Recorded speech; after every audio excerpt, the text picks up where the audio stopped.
Hello and welcome to the Branson broadcast. Today we're going to consider the idea of the origin of the universe. Now, your idea of the origin of the universe, believe it or not, is not based on science. It's based on your philosophy of existence. Most people will say, well, I followed the science, and it leads me to believe that the universe is about 14 billion years old. Well, but that's not necessarily true. My question is, have you actually looked at the evidence to come to that conclusion, or did you accept the ideas of your high school university teacher, who accepted the idea of his or her university teacher, ad infinitum all the way back to Darwin or whatever? Is that what happened, or did you actually look at and think about and meditate on the presuppositions that back up your understanding of the origin of the universe? Well, the biggest presupposition is that only the material universe exists. There's no metaphysical or spiritual aspect to it at all. So let's see if this philosophy holds water, so to speak. So the first law of thermodynamics states that energy cannot be created or destroyed. Well, therefore, the very fact that the universe exists already violates this first law, doesn't it? Most people will be surprised to learn that the Big Bang theory did not become the prevailing theory until the late 1980s or 90s. In the 1930s, 20s, and 30s, for example, I think the original or the idea back then was that the universe was eternally existing, that it didn't really have a beginning. Even Einstein believed this. But then, they got bigger and better telescopes, and they started to look farther into the universe, and they discovered, hey, the universe is expanding. And so if it's expanding, the logical conclusion is that if you rewind the tape, it goes all the way back down to a single point, which would be, I guess, the beginning of the universe. So then we come to this guy, Neil deGrasse Tyson, who wrote a book called Astrophysics for People in a Hurry. This is Neil deGrasse Tyson. And the first sentence of his book, Astrophysics for People in a Hurry, says this: in the beginning, nearly 14 billion years ago, all the space and all the matter and all the energy of the known universe was contained in a volume less than 1/trillionth the size of the period that ends this sentence. By the way, not the sentence that you're seeing on your screen now, the period in the book, which is probably 1/10 the size of this period. So look at what he says. All of this space and all of the matter and all of the energy of the known universe was contained in a very small place, right? So there's a lot to unpack there, so let's take it a phrase at a time. First of all, he says in the beginning, which sounds like another very popular book, but we're going to skip that for the moment. The beginning of what? Well, the universe, obviously. And since he's a naturalist, which is to say one who believes that only the material universe exists, he has to think, or I know that he does think, that space, matter, and energy and all of this came into existence at the same time. And it has to come into existence at the same time. And why is that? Well, if you have matter and space but no time, when do you have it? If you have time and matter but no space, where do you have it? If you have space and time but no matter, no material, what do you have except a big pile of nothing? I was surprised to learn that even naturalists believe that space itself was contained in that subatomic minuscule point. I think usually we think that the universe was this big, big empty space. Well, empty except for that one microscopic point in the middle of it. No. Even the naturalist scientists believe that space itself was contained in that microscopic point, which I thought was very, very interesting. So, clearly the universe exists, but what is the universe made of? Well, a lot of people will say that everything is made of elements. And they're not wrong, by the way.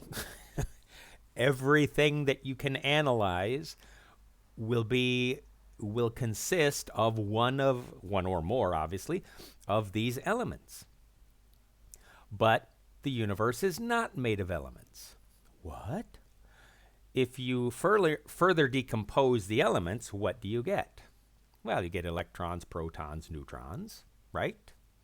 So, I mean, the atom is very small, but it also consists of these smaller things. Furthermore, if you further break down these things, you get down to something called quarks. You see here, you have an example of a proton, which has 3 quarks in it. I have just examples. It's an artistic, representation. And I don't think scientists have discovered or theorized about anything smaller than quarks. Maybe they have, but we can just say, I don't think it's unreasonable to say that the universe is made of quarks, arranged, in different configurations, but the basic thing is quarks. Now, why is that important? Well, if you decompose everything down into quarks,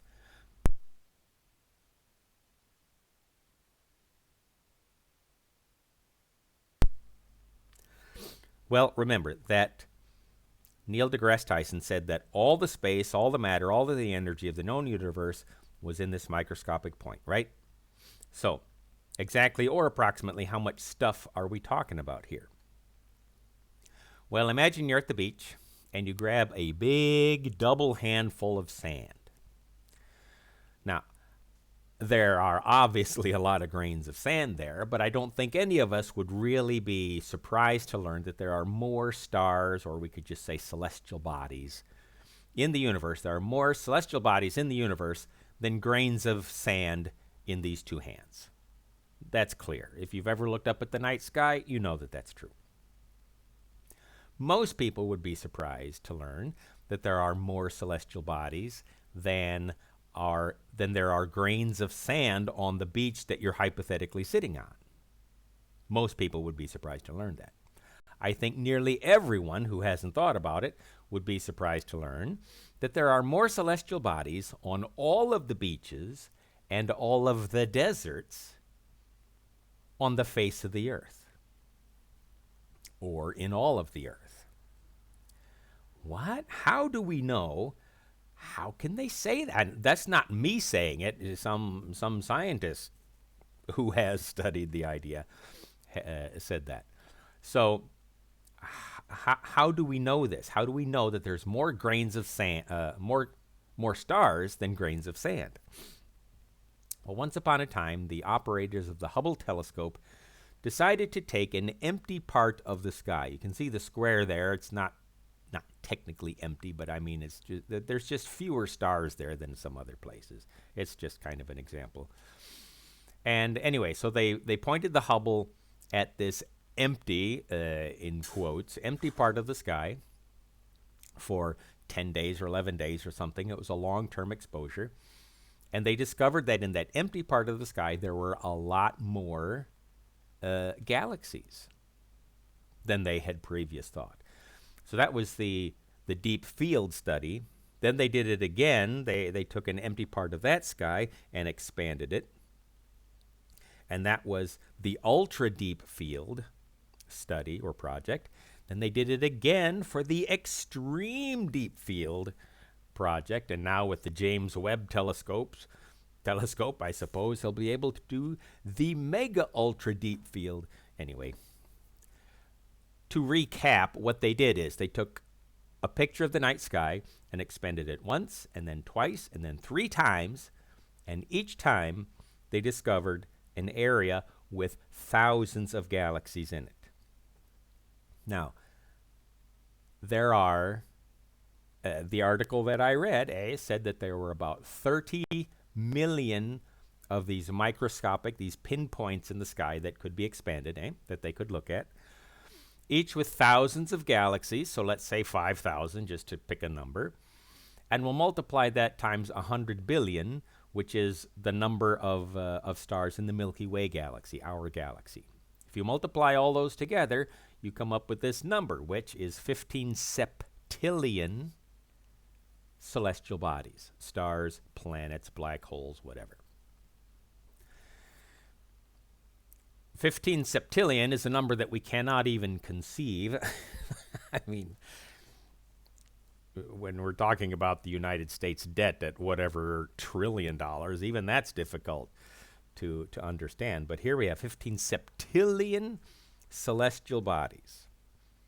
Now, remember that Neil deGrasse Tyson said that all of this material was concentrated into a point a trillionth the size of this point. So, with all of that material concentrated in such a small area,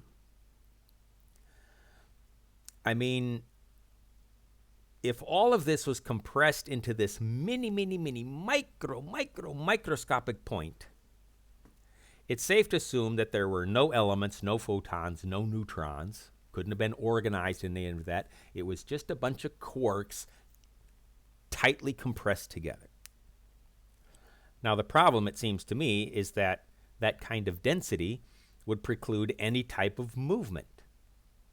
Now, today, of course, we know about black holes, and I read today that there are something like, well, no, I think they said between 10 million and 100 million black holes in our galaxy, only our galaxy. In any case, and you know, a black hole is so dense that even light can't escape. So if all of the material in the universe was compressed into this little dot, I don't think the quarks could even move. It would have to be so dense. So then, what made it explode? Well, I don't know. And I don't think they know either. But fine, whatever, it exploded. There it is, boom. So the quarks start moving through space. And in fact, space itself starts moving through space, if that makes any sense to you at all. It doesn't make any sense to me either. But in any case, they're all starting to move through space. Then we come to the second law of thermodynamics, which says the entropy of isolated systems left to spontaneous evolution cannot decrease with time, as they will always arrive at a state of thermodynamic equilibrium where the entropy is highest. Yeah, I didn't understand that the first time I read it either. If we boil it down, what does it mean? Entropy cannot decrease with time, or, stated more positively, disorder always increases. And we see this everywhere we look. If you have red marbles and blue marbles and you put them together in a big bowl, mix them together, and you pour out half, you're never going to pour out only the red balls or only the blue balls. It's not going to happen. Disorder always increases. So, for the quarks moving out through space, moving out through the universe to form protons, neutrons, and electrons, it seems to me like they have to violate the second law of thermodynamics. Okay, but let's say that the universe came into existence on its own, then exploded for whatever reason, or due to whatever force. None of this is explained by Tyson 1.1. And in fact, it should be Tyson 2.1 in plan, like chapter 2. because it starts with something that already exists. Even he recognizes this, saying later, though still unknown how it came into existence, this sub-pinpoint cosmos could only expand. Unknown how it came into existence. So, there are two big problems so far, at least, that we've talked about. How does the universe come into existence? And how did it get organized if both of these ideas violate laws of thermodynamics? Well, let's just state let's just concede for the sake of argument that both of these things happened. The universe came into existence, exploded, and started to form all of the stuff that we see. We want to get to the nucleus, pun intended, of the problem, which is the beginning and development of life. These are two different problems, each with insurmountable problems for the naturalists, and that's what we're going to talk about next time. Thank you for watching, and we'll see you later.